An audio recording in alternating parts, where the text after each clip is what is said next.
आप देख रहे हैं यूनिवर्सल न्यूज एनालिसिस सेंटर से यूएनएससी न्यूज। नमस्कार, मैं नरेंद्र सिंह शेखावत। आप देख रहे हैं यूएनएससी न्यूज। आज नीमका थाना के शांति पैराडाइज में राष्ट्रीय लोकतांत्रिक पार्टी का सदस्यता सम्मेलन संपन्न हुआ। सदस्यता सम्मेलन में खीमसर विधायक नारायण बेनीवाल, वहीं गोपालगढ़ विधायक पुखराज गर्ग ने भी हिस्सा लिया।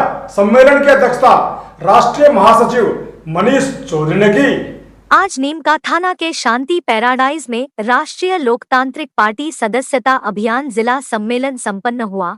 सम्मेलन में नीमका थाना क्षेत्र के कार्यकर्ताओं ने हिस्सा लिया। एक दिन के इस सम्मेलन में पार्टी के पदाधिकारियों और सदस्यता अभियान के संयोजक पुखराज गर्ग विधायक भोपालगढ़ व सह संयोजक नारायण बेनीवाल विधायक खीमसर ने हिस्सा लेकर सदस्यता अभियान में नीमका थाना जिले को प्रदेश में अव्वल रखने का आह्वान किया।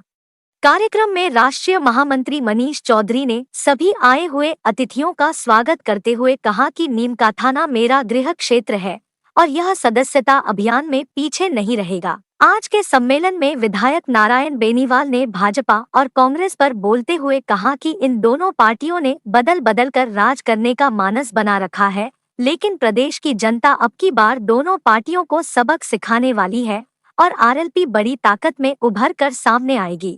कि किस व्यक्ति ने राजस्थान में सदस्यता महाअभियान में बढ़ चढ़ के काम किया, कौन वो व्यक्ति है जो समर्पित भाव से संगठन के लिए काम कराए, तो निश्चित रूप से जो अच्छा काम करेगा उसको रिवार्ड भी मिलना चाहिए। वर्तमान में अशोक गहलोत सरकार जो बंदर बांट कर रही है, बिजली फ्री कर रही है, मोबाइल बांट रही है, उसको आप किस प्रकार देखते हैं? देखिए, जब रोग शुरू होता है और तब तो आप उसका इलाज करते हो तो कहीं ना कहीं उससे रोग से मुक्ति मिल जाती है, लेकिन जब वो नासूर बन जाता है और तब आप दवाई देते हो तो कुछ नहीं होता। अब ये जो इन्होंने बहुत लेट किया, जिनको भी अब इन्होंने क्या, कृषि के अंदर जो सब्सिडी थी उसके अंदर भी कई राइडर डाल दिए। अब जब मोबाइल बांट रहे उसके अंदर भी इन्होंने इतने राइडर डाल दिए और अब इनको ये लगा कि हमारा प्लेटफॉर्म पाँव के नीचे से खिसक रहा है तो हमें कुछ ना कुछ ऐसा करना चाहिए। हमने ईमानदारी से 4.5 साल तक सदा धर्म नहीं निभाया, तो मैं तो इसको ये मानता हूँ कि बिल्कुल राजस्थान की जनता इतनी भोली नहीं है। इस बार के चुनाव में दोनों राष्ट्रीय पार्टियों को जो है ये सबक सिखा गए। राजस्थान में जितनी भी भर्तियां हुई उन सभी के या पेपर लीक हुए या उन एग्जाम को कोर्ट के अंदर जाके स्टे करके रोक दिया गया, इसके बारे में क्या कहेंगे? देखिए, हम पेपर लीक की जितना घटना हुई उसमें सबसे ज्यादा हमने ही अपोज किया राजस्थान की विधानसभा हो, चाहे सड़क से लेकर सदन तक कहीं भी संघर्ष करना पड़े। और ये दुर्भाग्य इस बात का रहा कि आरपीएससी और कर्मचारी चयन बोर्ड जैसे ये सारे जो बोर्ड हैं इसके अंदर कहीं ना कहीं अपने लोगों को एडजस्ट करना और अनुभवहीन लोगों को इनकी कमान देना, और इससे ये पेपर आउट हुए। और ये पेपर कोई आज के आउट नहीं हो रहे, ये भारतीय जनता पार्टी के राज्य में भी हुए और इनके राज्य में भी हुए।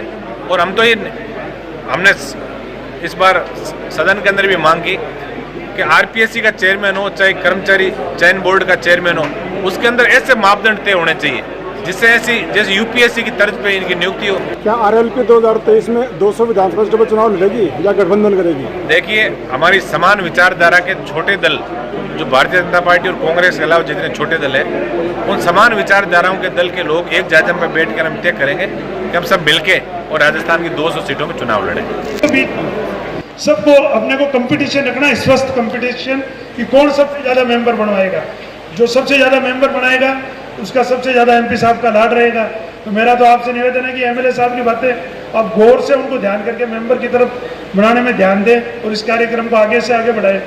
मैं तो आदरणीय एमएलए साहब को कहना चाहूँगा कि निकट भविष्य में एमपी साहब का बड़ा कार्यक्रम रखेंगे, 25-30 हज़ार आदमी इकट्ठे करेंगे, बड़ा भव्य कार्यक्रम रखेंगे। आप पहले इस सदस्यता अभियान को पूरा कीजिए। पप्पू जी टेलर बैठे हुए हैं, सूरज मान जी गुरु जी बैठे हुए हैं, इनका समय 2023 के आखिरी में राजस्थान में विधानसभा चुनाव होने हैं। इन विधानसभा चुनाव में आरएलपी भी पूरे दमखम के साथ मैदान में उतर रही है। वो तो आने वाला समय बताएगा चुनावी चौसर में आखिर कौन बाजी मारता है।